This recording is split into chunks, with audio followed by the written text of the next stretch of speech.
እንግዲህ በመላው ዓለም ላይ የምትገኙ እንግዲህ ማታ በአባይ ቴሌቪዥን እንዲሁም ቢያንስ ከ3 ቀን በፊት ደግሞ በማራኪ ቲዩብ ላይ ተለቋል።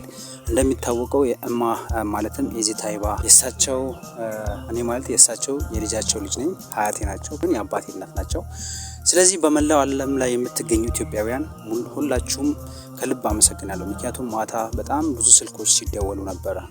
እሳቸውን እውነተኛ ትክክለኛ እድሜያቸው ነው። እነሱ ደግሞ ቅንነታቸው ለሰው ልጅ ያላቸው ክብር ሙስሊም ክርስቲያን ትንሽ ትልቅ ሳይሉ ብሔር ሳይለዩ ሁሉንም እኩል የሆነ ሲሰሩ ቆይቷል እድሜ ልካቸውን። ስለዚህ እኛ ኢትዮጵያውያን ከነሱ የምንወስድ በጣም ብዙ ተሞክሮዎች አሉና መላው ዓለም ላይ የምትገኙ ኢትዮጵያውያን ማታ ስትደውሉ ነበረ፣ ስትጠይቁኝ ነበረ፣ ስታመሰግኑ እድሜያቸው ከዚህም በላይ እንዲቆዩ ጸሎት ስታደርጉ ነበረ። በጣም ተገርማችሁ ተደስታችሁ እየደወላችሁ ነበረ። ለመላው ዓለም ላይ የምትገኙ ኢትዮጵያውያን ከልብ እናመሰግናለን።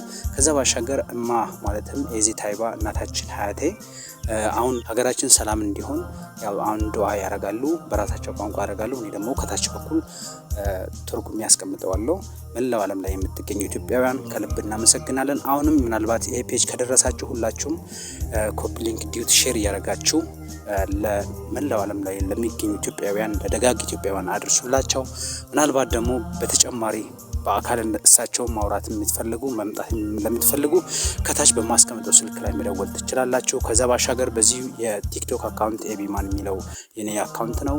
በሱም ገብታችሁ ማዋራት ትችላላችሁ። አሁን ወደ ጸሎቱ ወይም ደግሞ ወደ ዱዓ እንሄዳለን።